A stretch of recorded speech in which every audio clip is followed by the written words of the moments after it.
Welcome to this week's podcast on social media for insurance agents. Today we're going to talk about using your Facebook business page for retention.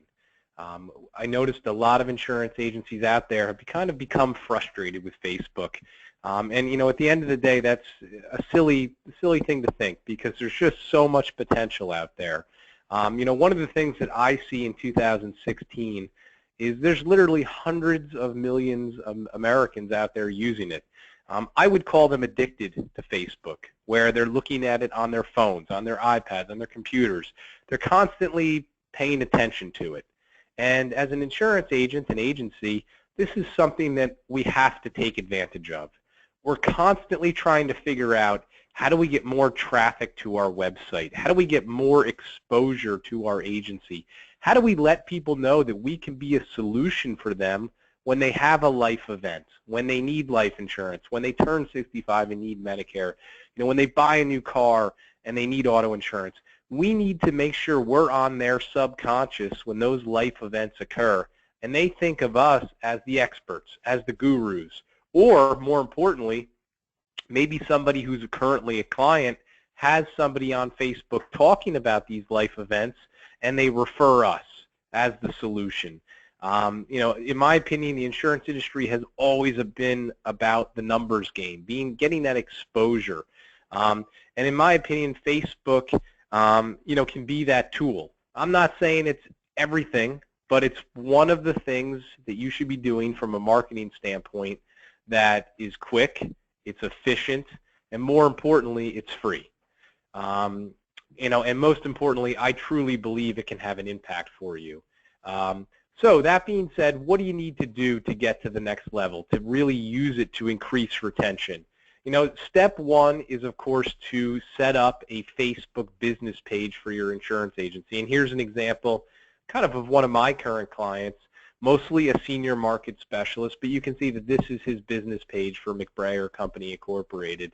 So that's step one. Make sure you have the Facebook business page. Step two is always the thing that gets people, catches them off balance. Most people think, oh, well, step two is to get as many people as I can to follow my page so I can, get in front of them. That's actually step three. Step two is to make sure that you're posting educational content on your page at least 4 or 5 times a week. In my opinion, the content is actually the value. So a common question we get is, well, should I actually be posting things before I have anyone following the page? And absolutely yes. Yeah, we want to make sure that we're posting content on there so that when people do find the page, when you start to market the page, it doesn't look like you woke up to this yesterday. Remember, Facebook is in year 14, and there's a lot of people out there that have been using it for 14 or 12 or 10 years, and they're expert users. You don't want to come across as a novice because you lose total respect from them. So trust me, step two, get the content on there, get a few weeks of content, prove to them that there's consistency out there, and then once you've done that, then you can start to market the page as a value to your clients. That's where I would start. Start with your client base. If possible, try to use email. I hope you have all your clients' email addresses. Maybe you do some sort of newsletter. Maybe you can just send some sort of blast out. But you really should, at this point, be proactive and tell your clients, hey, I'm using Facebook now. It's a free, value-added service, just kind of proving to you that my agency is innovative. We're ahead of the curve, and we're using Facebook as a way to keep you up to date with industry, changes and product updates and, and that kind of stuff. See, the reality, guys, is email has become oversaturated. And you may have very, beautiful newsletters that you're sending out on a weekly or monthly basis. But, in my opinion, you're probably getting 25 to 40% of the email, of the people you're sending it to who actually maybe even glance at it. So Facebook, statistics have shown that, you have more of a 75 to 90% view ratio. That's crazy. I mean, it's almost double or triple. So I'm not telling you to stop doing the email marketing, but I'm telling you that we want to play the odds.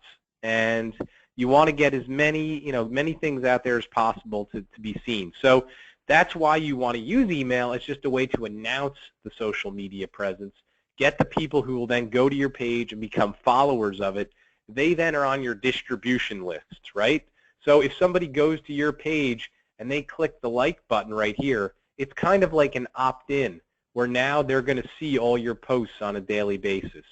So that's why I kind of suggested you have to be proactive. You have to tell people about the social media. You tell them about the Facebook page. Tell them how it's a value-added free service. And then make sure you put it on your website. You put a little Facebook logo. If you have a newsletter, make sure it's in your newsletter. Make sure people can readily find it. Then the hard part comes, the consistency. And this is usually where about 80% of the insurance agents and agencies out there fail. They do it for a week or two, and then they get burned out. They expect instant results, which in my opinion is probably not going to happen. So the keys to success is really to never let the pattern stop. You need to always keep posting on a daily basis. It's like drip marketing used to be. You just keep dripping, dripping, dripping, dripping. People do not impulsively buy insurance. Something happens to them, right? They get that big rate increase, they have a life event, and then finally they go from not caring about insurance to saying, uh-oh, I need to get something now. Who can help me? And that's the importance of the drip. And in my opinion, that's the importance of getting your clients to follow you, because now you can tap into all of your clients, friends, and family. And that's where the real referrals come from.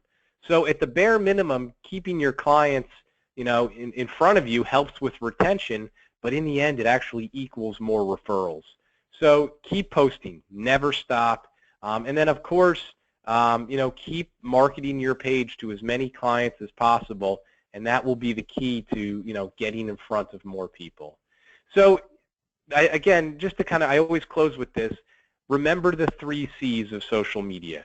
Always use common sense, always try to be creative, and always try to be consistent. If you can do those 3 things each week, you're going to probably be, in the 95th percentile. If you do need some help with the posting, which a lot of insurance agents do these days, they just don't have the time to do it every day, you may want to check out our social media posting service at benefitstore.net. If you go to our website and click on the social media posting package, we actually have a nice little 4 or 5 minute video here that reviews the service. And if you're interested, that's where you start. Watch this video. It goes through how we, figure out what to post. Of course, we get you set up with a Facebook, LinkedIn, and Twitter page, and then we'll actually do the posting for you 5 days a week. It's a very affordable service. We have a few pricing options. Go in, watch the video, and if you're interested, please feel free to contact me directly via email or give me a call. Thanks again, guys, and have a great day.